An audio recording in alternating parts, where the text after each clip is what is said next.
The background is that Sipuleucel-T or Provenge has been FDA approved since 2010 for patients with metastatic castration-resistant prostate cancer. And for a long time, it was the only immunotherapy that we had FDA approved for prostate cancer. Now we have a couple of checkpoint inhibitors that are indicated in a very narrow range of TMB high, MMR mutated, that are approved in that setting. But for biomarker unselected patients, this has been the immunotherapy that we've had, and it's a cellular vaccine. It's an adoptive transfer therapy. And the background is that it hadn't really been super well characterized in terms of what the product actually is. During its development, there was some study kind of looking at what SITC was, but used very few markers in terms of really defining the subsets. And it's basically made by doing a leukapheresis, getting the patient PBMCs, stimulating it with a fusion protein of prostatic acid phosphatase and GM-CSF, and then taking those activated cells and reinfusing them into the patient. So what we did over the last few years was using an IRB approved protocol, we would actually collect the Provenge product itself, the SIP-T product itself, after patients had received their infusion. We would actually take the bag and tubing and get the residual SIP-T cells out of there. And then we ran kind of high dimensional CyTOF on there to really define what are the immune subsets of this SIP-T product, because people have thought of it as a dendritic cell or antigen presenting cell therapy, when it turns out there's a large number of T cells and NK cells in there as well. So that was one aspect of the study. We really drilled down on these immune subsets, and then also looked at the checkpoint molecule expression on each of the different subsets,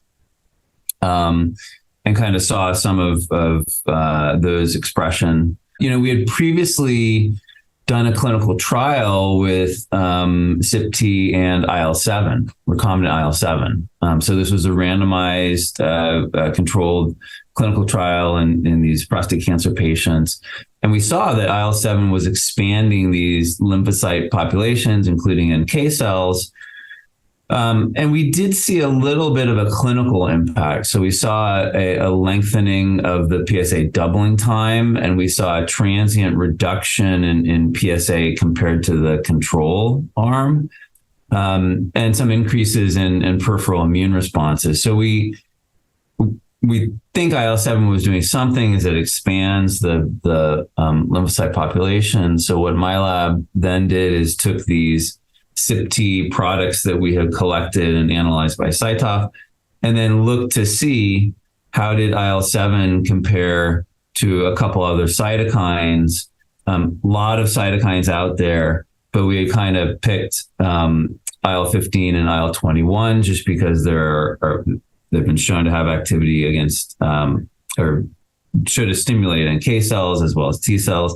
And then on the clinical side of things, even though there are some IL-2 variants in development, IL-2 can be very toxic in patients and can stimulate Tregs. And so we kind of picked those two as maybe the more promising ones in clinical development.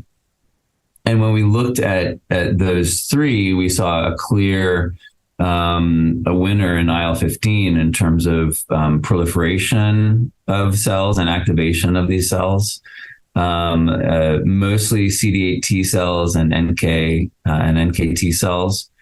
And then we actually showed that those IL-15 stimulation of SIP-T really significantly increases the ability of those cells to kill tumor cells in vitro. And then we took that into a mouse model using human prostate tumor lines, and then transferring in this stimulated SITC and showed that significantly reduced in vivo tumor growth, and then kind of took those tumors out and looked at how many of the SITC cells were getting into the tumor and what those cells looked like. Again, with the IL-15 treatment, we had a lot more of these Sipuleucel-Ts in the tumor in vivo, and they were more activated and proliferating. And what I actually didn't show in the presentation is that we actually looked in the blood at the time when we resected the tumors to make sure to see, was it just simply there were more SITC cells in the blood in the IL-15 group, and that's why there were more TIL in the tumor? It turns out the number of SITC cells in the control and the IL-15 group were about the same, not significantly different, but there were significantly more TIL in the IL-15 group. So that's suggesting it's not just a numbers game. There's something qualitatively different about these IL-15 treated SITC cells that allow them to get into the tumor microenvironment. And that's something that we're exploring now. Then we also did some interesting experiments, I think, in vitro, where we basically put TGF-beta onto the SITC. There's a lot of TGF-beta in prostate cancer and prostate cancer bone metastases, and it really suppresses immune responses. And so we saw that, and then we also saw that with the addition of IL-15 in there, it significantly reversed that suppression. And we looked at the tumor itself. So we took these tumors ex vivo and did RNA-seq on them and showed that with the addition of IL-15, it really reversed a lot of these immunosuppressive pathways in the tumor microenvironment. So really a number of different effects, beneficial effects that we see IL-15 is doing with respect to the SITC.